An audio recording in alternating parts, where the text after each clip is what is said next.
He knew something was wrong the moment she didn't ask for permission to enter. Not the wife who shared his bed, but the maid who scrubbed his floors. Ronald Newsom sat in his mahogany road sanctuary, his eyes tracing the neon green of stock tickers, oblivious to the woman standing in the doorway. To him, Elena was a fixture, silent, dependable, and entirely invisible. For 5 years, she had moved through his halls like a ghost, but today, her voice stopped the room's oxygen. "Sir," she said, her voice a calm blade, "you believe you are the one watching the world, but you haven't noticed who is watching you." Ronald didn't look up immediately. He was deep into a spread of legal briefs for a career-defining acquisition that would make him a household name. He valued data over people. His world was one of cold isolation, where the domestic staffs existed as part of the architecture. He almost dismissed her. He almost told her he was tired, that the board meeting had dragged on too long, and that whatever it was could wait until morning. But something in her voice stopped him. It wasn't fear, it was certainty. She stepped inside and closed the door behind her, breaking the unspoken protocol that kept the help in the periphery. Without another word, she reached into the pocket of her uniform and placed a sleek, rose gold phone on his desk. It wasn't hers, it was his wife's. Ronald's eyes finally left the monitor. He frowned, his hands resting on the edge of the desk. "I didn't mean to listen," Elena said, her eyes lowering, not out of respect, but out of the kind of control people use when they're holding back something dangerous. "But I heard my name, and then yours." "What is this, Elena?" Ronald asked, his voice tight with the intellectual arrogance that made him believe he was always the smartest person in the room. "Please," she whispered, "just listen." She pressed play. At first, there was only the soft movement of fabric, a chair sliding, and the distant hum of the Newsom estate. Then Vanessa's voice filled the room. It was familiar and intimate, yet possessed a careless irritation Ronald had never heard. "I can't rush this," Vanessa said into the phone, her whisper sharp. "He's still alive, and no, he doesn't suspect anything." Ronald felt the room tilt. The perfect marriage he prided himself on, the one built on Vanessa's warmth and support during his long work hours, suddenly felt like a monument built on sand. "The documents are already signed," the recording continued, Vanessa's laugh sounding impatiently through the speaker. "Everything is in place. I just need time. He trusts me. Why wouldn't he? He eats what I give him, takes what I place in front of him every day." The billionaire's hands moved to his face, his fingers digging into his skin, as the realization of his own emotional blindness hit him. He had equated wealth with worth, assuming that because he paid Elena well, she was satisfied, and because Vanessa was expensive, she was loyal. He was a man who trusted data more than instinct, and the data was now screaming that he had been played. "I didn't marry him for love," Vanessa's voice sneered from the device. "Don't be ridiculous. This was always the agreement." The recording ended, and silence crashed down like glass. Ronald didn't speak. His heart pounded slow and heavy, trying to process the fact that the woman who had kissed him goodnight was the greatest danger he had ever faced. "That's not all," Elena said quietly. She reached into her apron and produced folded papers and photographs of documents, contracts, between names Ronald didn't recognize, written in a language that chilled him. Marriage, inheritance, conditions. Vanessa had not found him by accident. She had been placed. Ronald stood up abruptly, his mind racing toward confrontation. "Where is she?" Elena's hand shot out. She didn't touch him, but she stopped him, all the same. "Sir," she said firmly, lifting her eyes to meet his at last, "you must not confront her." "What?" "She has a gun," Elena said, her voice steady but urgent. "In the bedroom, hidden in the vanity drawer." "I've seen it." The words landed harder than the recording. "If you confront her, she won't explain, she won't cry, she will protect herself." Ronald lowered himself back into the chair, the shock on his face finally settling into a cold, hard clarity. He looked at the woman in the maid's uniform, really seeing her for the first time in 5 years. "Why are you telling me this?" he asked quietly. "Why now?" "She believes I'm loyal," Elena replied. "She believes I'm invisible," and she was right. She thought the house was empty today, that I had gone out. "I was cleaning the guest room, and I heard everything." "You recorded it," Ronald said. "Yes," Elena replied, "because no one would believe me without proof." In one afternoon, Ronald Newsom's world had collapsed. His marriage was a transaction, his safety was threatened, and his legacy was being siphoned away by the woman he trusted. The only reason he was still alive was standing in front of him, a woman he had treated like furniture. He reached for his phone, but he didn't call Vanessa, he didn't shout. Instead, he looked at Elena, the silent witness, who had just saved his life, and realized that his arrogant belief in his own untouchability was his greatest failure. 6 months before the recording shattered the silence of his study, Ronald Newsom believed he had mastered the geometry of a perfect life. To Ronald, success was a mathematical certainty, a series of calculated risks that had resulted in a sprawling estate, a burgeoning tech empire, and a wife who was the envy of every boardroom in the city. He moved through his days with the practiced ease of a man who believed that wealth was not just a resource, but a shield against the messiness of human error. In his mind, every person in his orbit occupied a specific fixed coordinate. His lawyers were for protection, his engineers were for innovation, and his wife, Vanessa, was for the curation of his public image. Then there was the staff, the human machinery that kept the house running, whom Ronald viewed with the same detached appreciation one might have for a high-end HVAC system. The morning of the first dismissal had been typical of Ronald's self-imposed isolation. He was seated at the head of a breakfast table that could seat 20, his eyes fixed on a tablet displaying the pre-market trading data for his upcoming software launch. The air in the room was sterile, scented only by the expensive roast in his cup, and the faint linger of floor wax. Vanessa had already departed for a charity committee meeting, leaving behind a half-eaten croissant and a lingering trail of her signature perfume, a scent Ronald associated with domestic stability, never realizing it was the scent of a predator in repose. Elena had entered the room then, her footsteps muffled by the thick Persian rug. She had been with him for 5 years, a quiet presence, who kept the corners of his life sharp and dust-free. Yet Ronald could not have recalled a single detail about her life, if his fortune depended on it. He didn't look up when she cleared her throat, a sound so small it barely registered against the mental noise of his acquisition strategy. "Mr. Newsom," she had said, her voice holding a tremor of hesitation that he interpreted as simple social awkwardness. "I noticed something while I was cleaning the master suite yesterday, something about the bedside lamp. It wasn't the bulb, it was—" "The maintenance log is on the kitchen island, Elena," Ronald interrupted, his gaze never wavering from the glowing screen. His tone was not overtly cruel, it was worse. It was the tone of a man speaking to a shadow. "If there's a mechanical issue, document it. I pay the estate manager to handle the minutiae. My time is currently valued at several $1,000s a minute. I'm sure you understand the margin of error I'm working with here." Elena had stood there for a beat longer than necessary, her fingers twisting the edge of her white apron. She wasn't trying to report a broken lamp. She was trying to tell him about the strange pulsing red light she'd seen inside the base of the fixture, the first of many recording devices Vanessa had planted. But to Ronald, a maid's observation was, by definition, unimportant. He equated wealth with intelligence, and since Elena had neither, he assumed her insights were limited to the proper dilution of bleach. "But sir, the device," she tried again, her voice slightly firmer.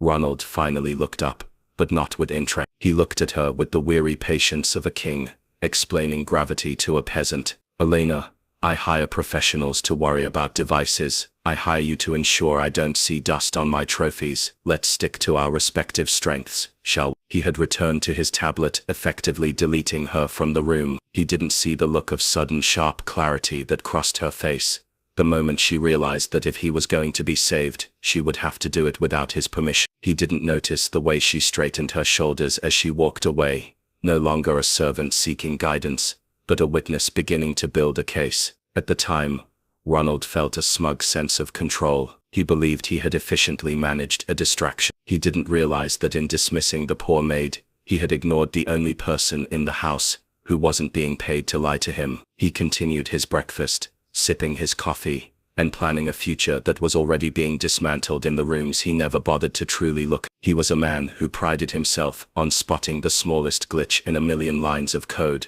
yet he was utterly blind to the glitch in his own hallway. This was the foundation of his downfall, the arrogant belief that power was loud and betrayal was obvious, never suspecting that his survival would eventually rest in the hands of the woman he had just silenced. The sanctuary of the master bedroom was a masterclass in curated elegance, a place where Ronald Newsom believed he found rest, but where Elena now saw only a web of digital traps. It was a Tuesday afternoon, the specific time of day when the house breathed in a hollow, artificial silence while Vanessa was out maintaining her social camouflage. Elena moved through the room with her usual practiced invisibility, her microfiber cloth trailing over surfaces of marble and glass. She wasn't looking for dust anymore. She was looking for the glitches in the perfect life Ronald insisted on defending.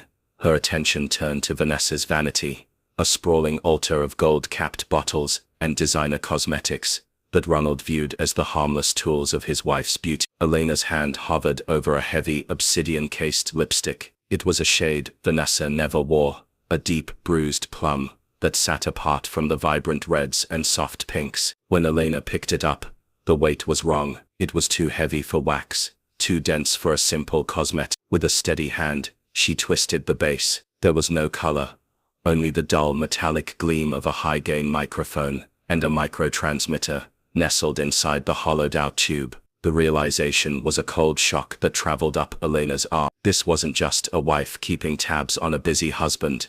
This was professional-grade surveillance. Vanessa wasn't just listening to Ronald's business calls. She was harvesting the very data that gave him his sense of untouchability. Elena replaced the device exactly as she had found it, her heart hammering against her ribs like a trapped bird. Her gaze shifted to the nightstand, where a small amber glass bottle sat beside Ronald's water cooler. Vanessa called them supplements, harmless vitamins recommended by a private specialist to help with the fatigue Ronald had been complaining about. Elena had watched Vanessa place 2 of them beside his plate every morning with a doting, concerned smile. Elena picked up the bottle, unscrewing the cap. The scent was faintly metallic, bitter enough to cut through the heavy floral air of the room. She remembered how Ronald had begun to pause at the bottom of the staircase, his focus slipping during meetings, his once sharp mind dulled by a fog he blamed on workaholism. She reached into her pocket and pulled out a small plastic bag, shaking 2 of the pills into it. She had already researched the markings on the capsules during her late-night vigils. They weren't vitamins, they were a slow-acting sedative, a chemical leash designed to keep Ronald compliant and cognitively dampened, while Vanessa siphoned his legacy. The medication was toxic, not because it was designed to kill him instantly, but because it was designed to erase him slowly. It was the ultimate betrayal, a plan built on the patience of a spider administered by the woman who claimed to protect him. Elena looked at the pills in the palm of her hand, and then at the lipstick wire on the vanity. The scale of the threat was no longer a suspicion, it was a blueprint. She understood then that Ronald's margin of error had finally narrowed to 0. He was being poisoned by his own trust, and recorded by his own vanity. Elena stepped back into the hallway, her face a mask of domestic obedience, but her mind was already calculating the next move. She was the only person who knew that the millionaire's perfect marriage was actually a slow-motion execution. The Newsom estate was transformed that evening into a theater of performative virtue. Crystal chandeliers, dimmed just enough to suggest an intimate sophistication, cast long flickering shadows against the mahogany walls, while 100 voices rose in a choreographed hum of artificial concern. This was Vanessa's domain, the charity gala. To the invited guests, she was the radiant heart of the evening, a socialite whose grace was only matched by her philanthropic spirit. To Elena, standing in the periphery with a tray of champagne flutes, Vanessa was a predator in silk, moving through the crowd with a lethal, calculated charm. Ronald stood at the center of the foyer, his hand resting on Vanessa's waist, as if she were the anchor keeping him grounded. He looked tired. The slow-acting toxins Elena had discovered in the amber bottle were doing their work. His eyes were slightly unfocused, and he laughed a beat too late at the jokes of his business associate. He was a man whose clarity had once been his greatest weapon, now dulled into a passive reliance on the woman who was systematically dismantling him. Elena watched as Vanessa leaned in to whisper something in his ear,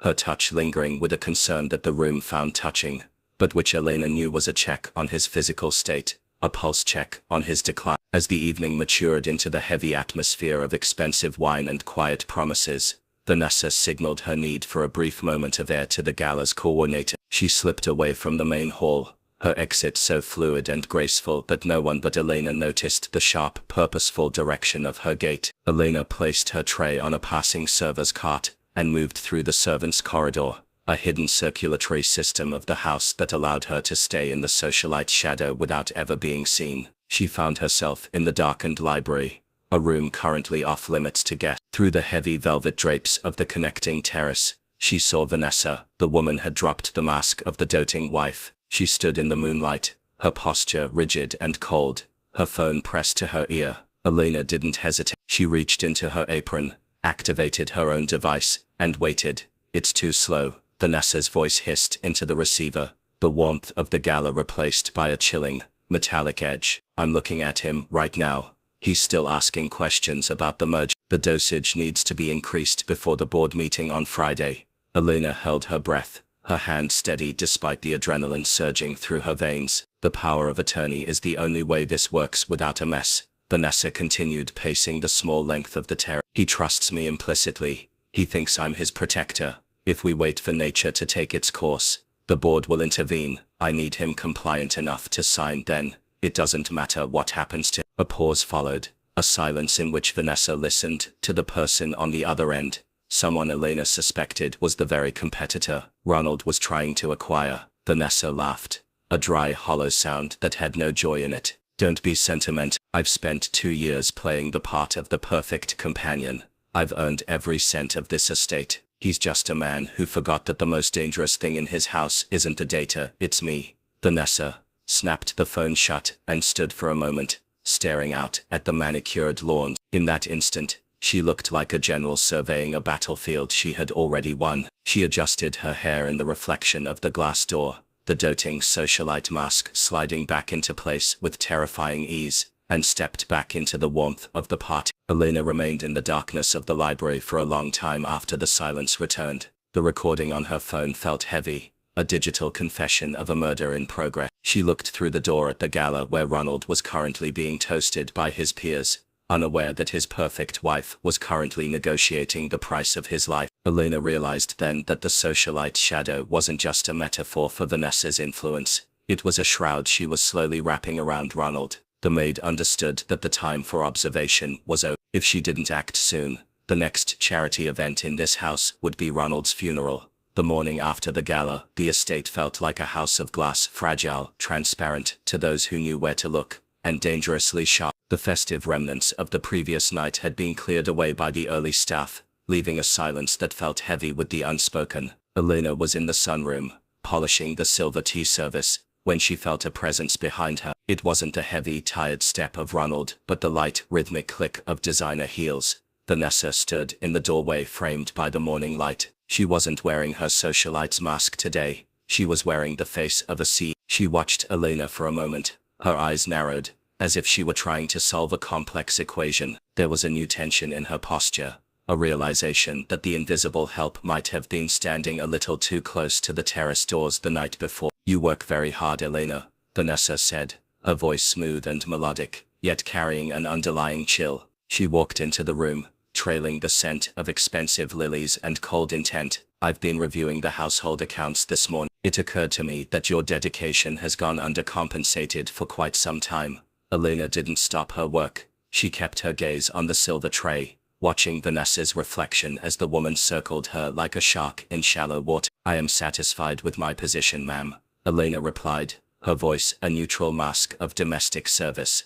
Vanessa stopped directly beside her, her hand manicured to a lethal edge, reaching out to touch the silver Elena was cleaning. "Satisfaction is for people who lack imagination. I'm talking about transformation. I've decided to triple your salary, effective immediately, and there will be a significant bonus, 6 figures." deposited into a private account for you by the end of the day. The silence that followed was thick enough to It was a blatant bribe, a price of silence delivered with the casual arrogance of someone who believed that every human soul had a number. Vanessa assumed that because Elena was poor, her loyalty was a commodity that could be bought, packaged, and stored away. In Vanessa's world, greed was the only universal language, and she was speaking it with loud, clear notes. "That is very generous, ma'am," Elena said, finally looking up. She met Vanessa's gaze, and for a split second, the veil of the maid She didn't look at Vanessa with gratitude. She looked at her with a profound, quiet disgust. Vanessa's smile didn't reach her eyes. It faltered at the edges, sensing a resistance she hadn't calculated for. "It's more than generous, Elena. It's life-changing. It's the kind of money that buys a different future, a future where you don't have to clean up after other people. All it requires is a specific kind of professional discretion." She leaned in closer, her voice dropping to a conspiratorial whisper. "Sometimes in a house this large, one might think they hear things, or see things, misunderstandings, that could be very disruptive to Mr. Newsom's health. I'm paying you to ensure that your memory is as spotless as this silver, and if I find that my memory is too sharp," Elena asked, the question hanging in the air like a dare. Vanessa's expression hardened instantly. The doting wife was gone, replaced by the predator Elena had recorded on the terrace. "Then I would have to assume you are no longer a fit for this household. And in this circle, Elena, being unfit can make it very difficult to find work elsewhere or anywhere." It was a clear threat, a reminder that in the hierarchy of the Newsom estate, the billionaire's wife held the power to create or destroy. Vanessa was certain she had won. She believed she had identified Elena's need and filled it with enough gold to drown any sense of morality. She patted Elena's arm, a patronizing gesture of ownership, and turned to leave. "Think about that account, Elena," Vanessa called over her shoulder. "It's a lot of money for someone who is usually so invisible." Elena stood alone in the sunroom, her heart pounding but her resolve hardening into iron. Vanessa had made a fatal mistake. She had mistaken Elena's silence for a price tag. She had assumed that because Elena was poor she was also small. As Elena returned to her polishing, she wasn't thinking about the 6 figures. She was thinking about the recording on her phone, and how the invisible maid was about to become the most visible person in Ronald Newsom's life. The heavy, cloying scent of lilies followed Elena into the master bedroom, a floral shroud that seemed to grow thicker with every passing day. The encounter in the sunroom had changed the molecular structure of the house. The air was now charged with the static of a Vanessa was no longer just a thief of data. She was a watcher, her eyes tracking Elena's movements with a cold, predatory focus. But today, Vanessa was absent, lured away by a fake spa appointment. Elena had managed to confirm through a whispered conversation with the estate's driver. Elena had only a narrow window of time before the predator returned to her den.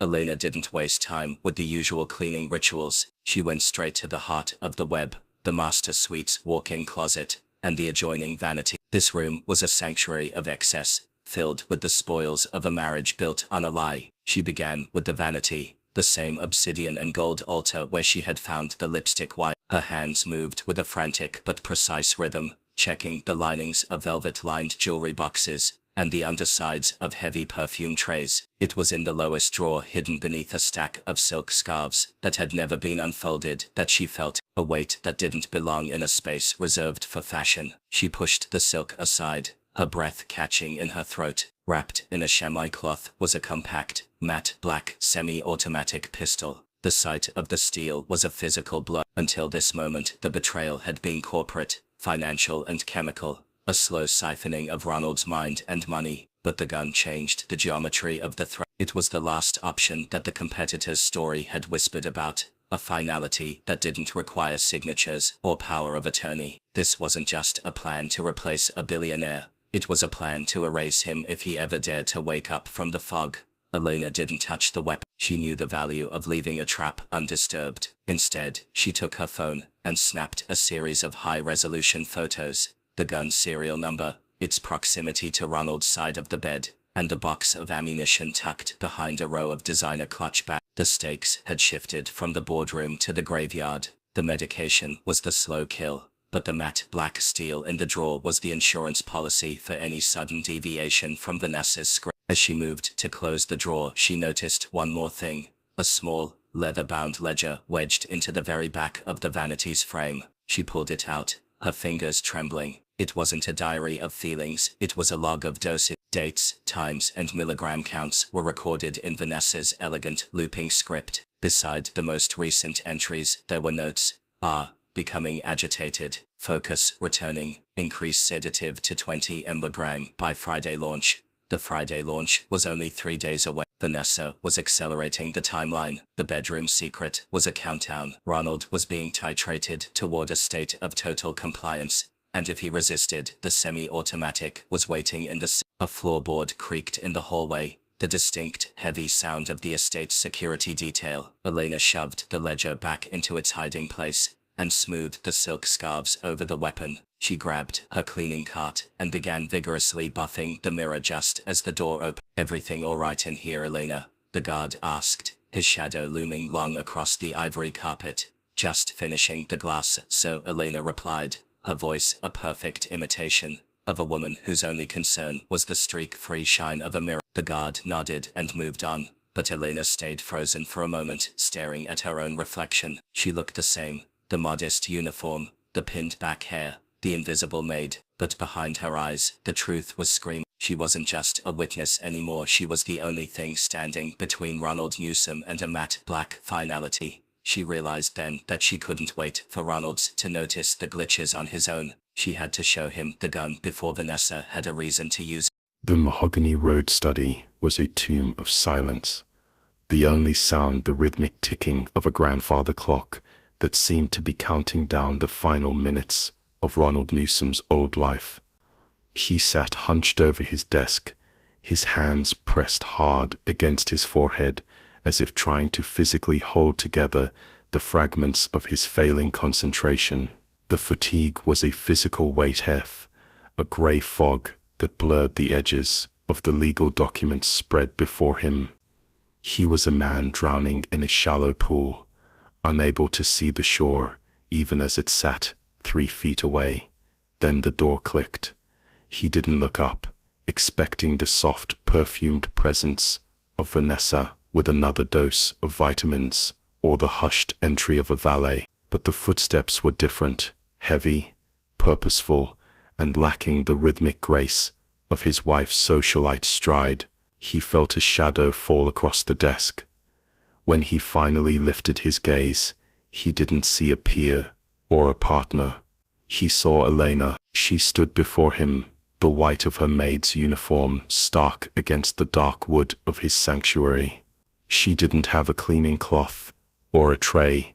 She held a phone, not the house phone, but a rose gold device he recognized as Vanessa's. "Sir," she said, and for the first time in 5 years, Ronald actually heard the texture of her voice.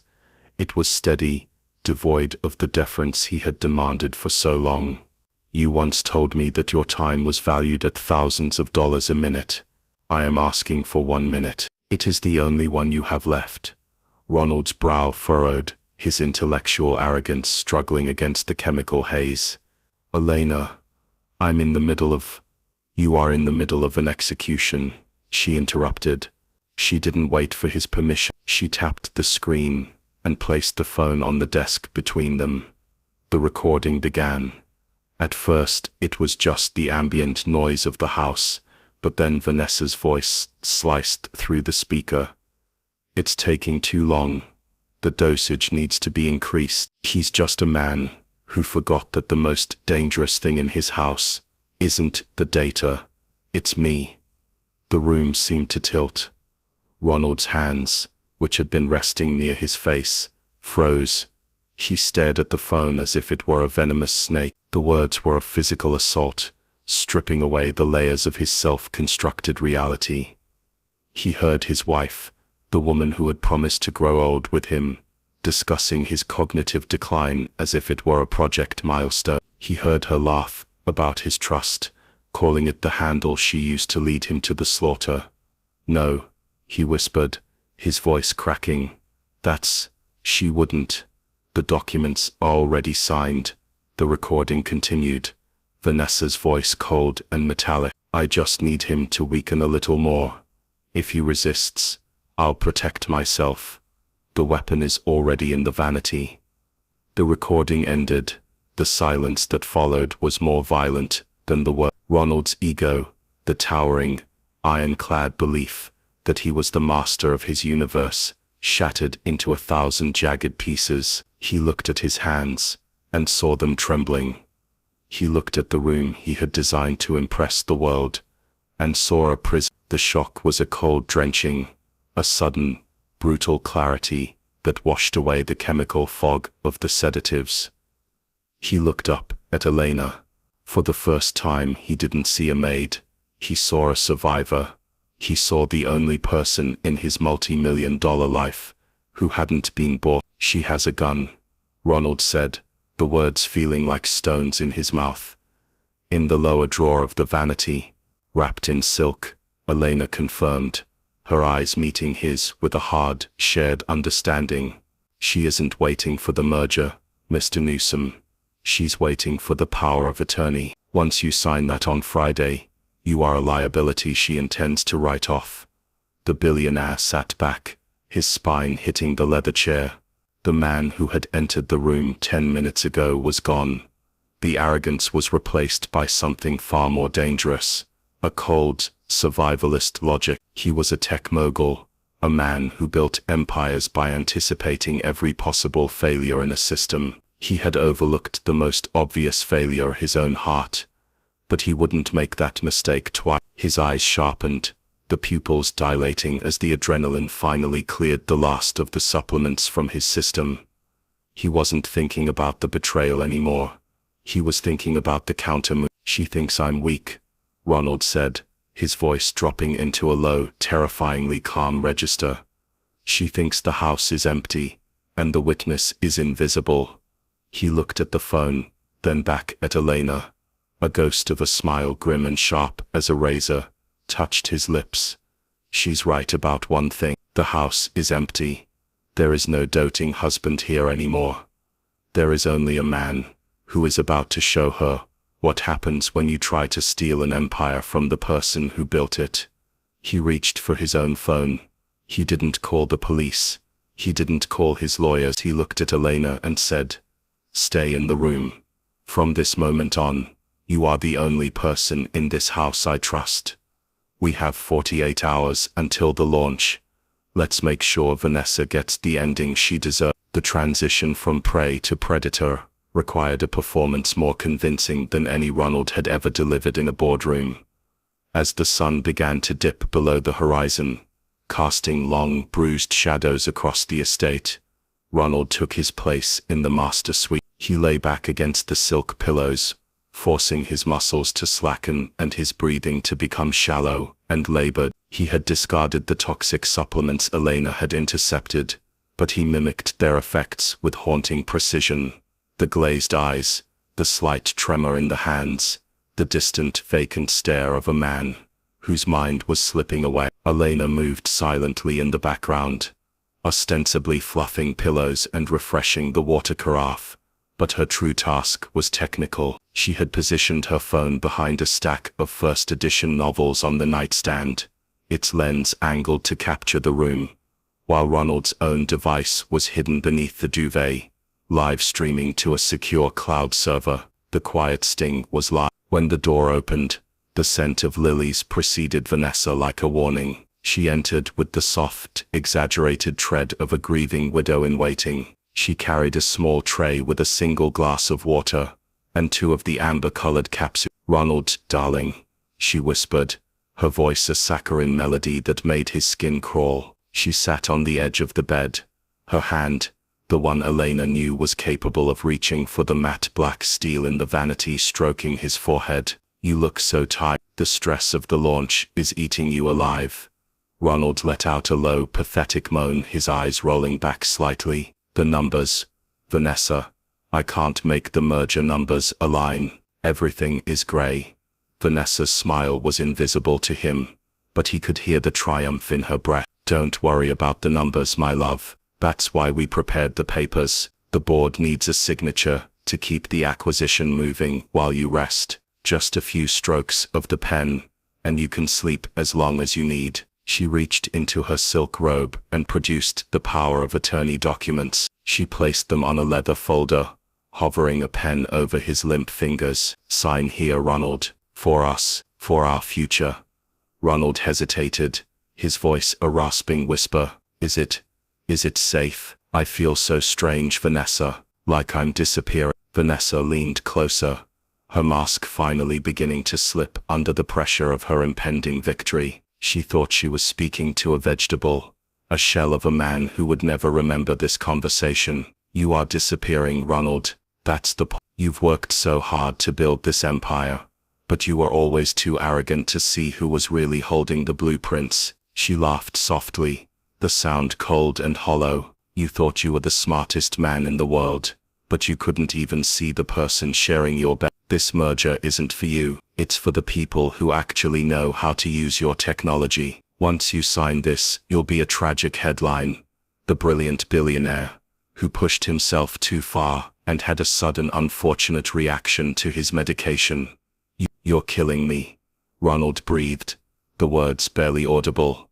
Vanessa's face hardened, her eyes flashing with a terrifying clinical detachment. I'm not killing you, Ronald. I'm simply retiring you. You were a means to an end. The house, the title, the secrets, they were never yours to keep. Now sign the paper before I have to stop being so patient. She pressed the pen into his hand, her grip tightening with a sudden violent urgency. Sign it. In that moment, the quiet sting reached its peak. Ronald didn't sign. Instead, his hand gripped the pen with a sudden, bone-crushing strength. His eyes snapped open, no longer vacant or glazed, but burning with a sharp, terrifying clarity that made Vanessa gasp and recoil. I think I've heard enough, Ronald said, his voice no longer a rasp, but the booming, authoritative tone of the man who had built a billion-dollar empire from nothing. Vanessa scrambled back, her heels catching on the rug. Ronald, you're supposed to be sedated, foggy, dead by morning. Ronald finished, swinging his legs off the bed and standing tall, the fatigue vanishing like smoke. He held up his phone, the screen glowing with the interface of the live recording. Every word, Vanessa, the dosage, the intent, the betrayal, it's all on the cloud. My security team and the authorities are already at the gate. Vanessa's face went pale, her composure disintegrating into a frantic, jagged panic. She looked toward the vanity, her eyes darting toward the drawer where the gun was hid. Don't. Elena's voice rang out from the corner of the room. The maid stepped forward, no longer invisible, her posture upright and defiant. The weapon has been neutralized, and the vanity is being monitored. There is no last option left for you. The doting socialite was gone. In her place was a trapped animal, realizing too late that she had underestimated the invisible help and the weakened husband. Ronald looked at his wife, the woman he had once thought was his perfect match, and felt nothing but a cold, sterile resolve. The sting was complete. The hunter had become the trophy.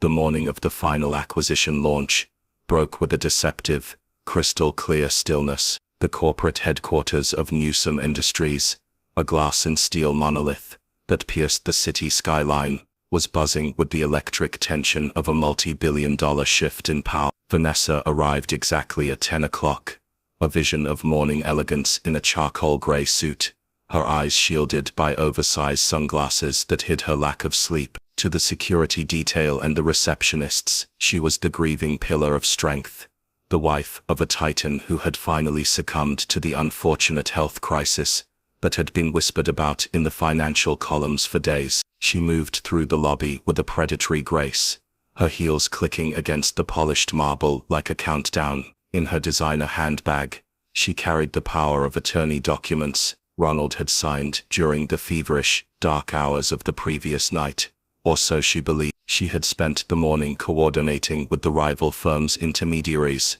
promising them the encryption codes by noon. To Vanessa, this boardroom meeting was not a negotiation, it was a coronation.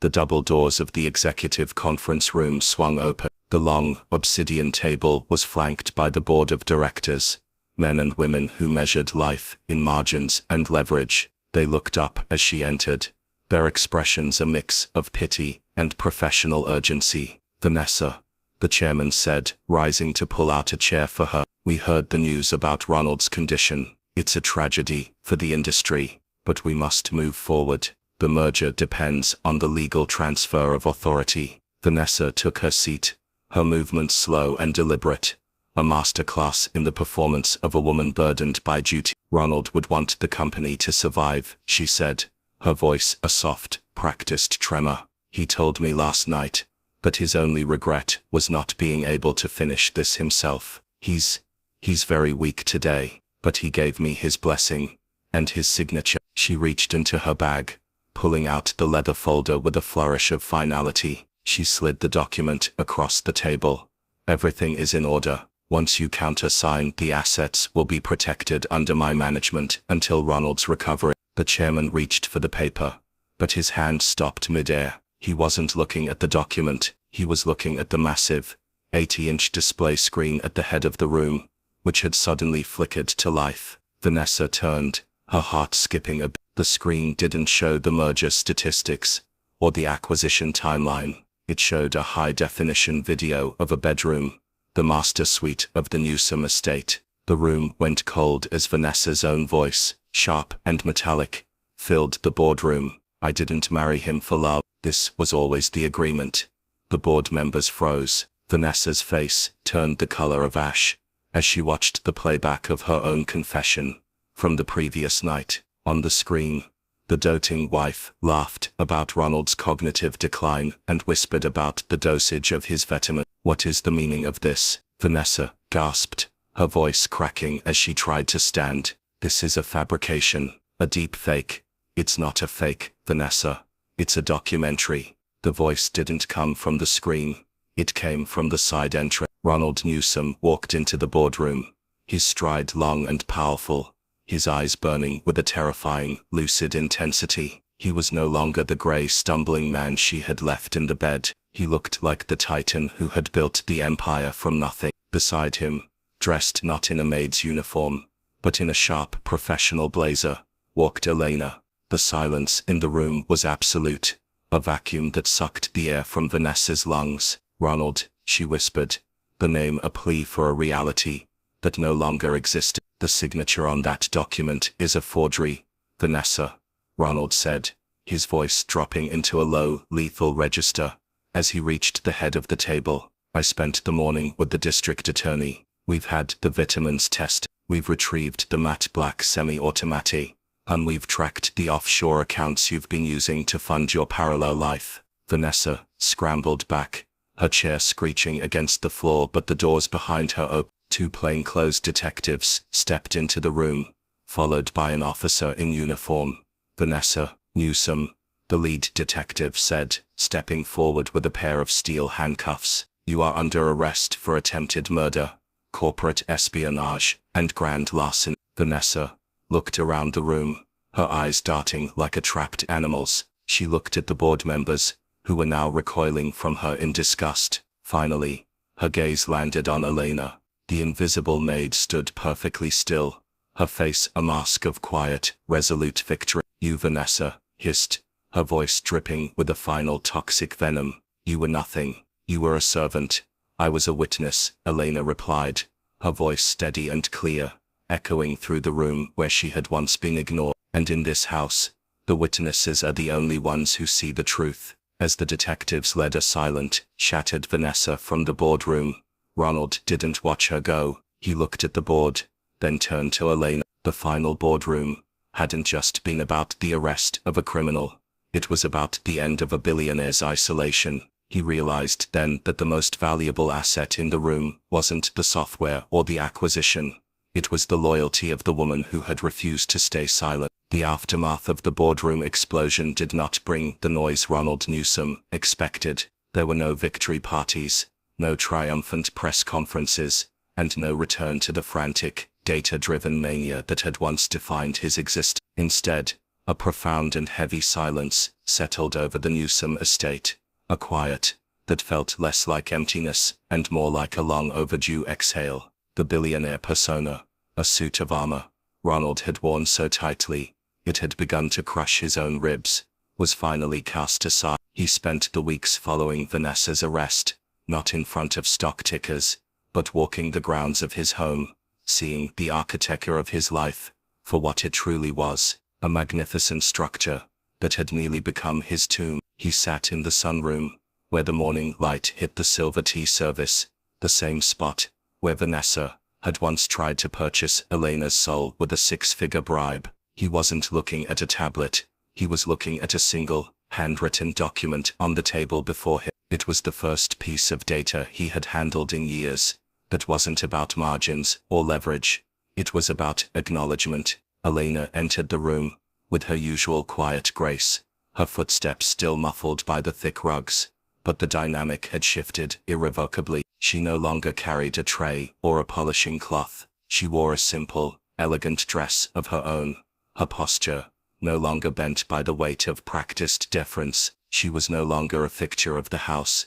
She was the architect of its survival. "You asked to see me, Ronald," she said. The use of his first name was a request he had made on the day the police took Vanessa away. A verbal bridge across a chasm of class he had spent decades widening. "I've spent 40 years building empires," Ronald said, his voice quiet, reflecting a man who had finally found the bottom of his own soul. "I thought power was something you projected.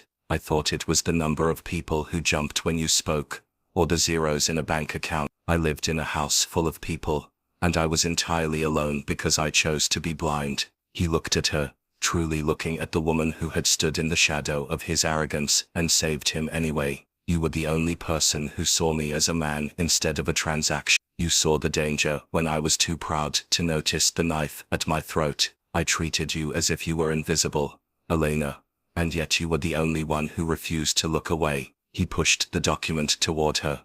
It wasn't an envelope of cash or a bonus check. It was a deed of partnership and a trust. "I'm stepping down from the day-to-day operations of Newsom Industries. I'm turning the estate into a foundation, a place for advocacy and protection, for those the world chooses not to see. I want you to run it, not as an employee, but as a director, with full autonomy." Elena looked at the papers, then back at the man who had finally emerged from the fog of his own ego. "I didn't do it for a title, Ronald. I did it because I knew what it felt like to be unheard, and I couldn't watch another person be silenced, even a man who thought he was a king." "I know," Ronald said, a ghost of a humble smile touching his face. "That's exactly why it has to be you." As they stood together by the large windows overlooking the gardens, the hierarchy of the past 5 years dissolved into the morning mist. Ronald Newsom was no longer a billionaire tech mogul. He was a man who had learned that the greatest security doesn't come from encryption codes or steel vaults.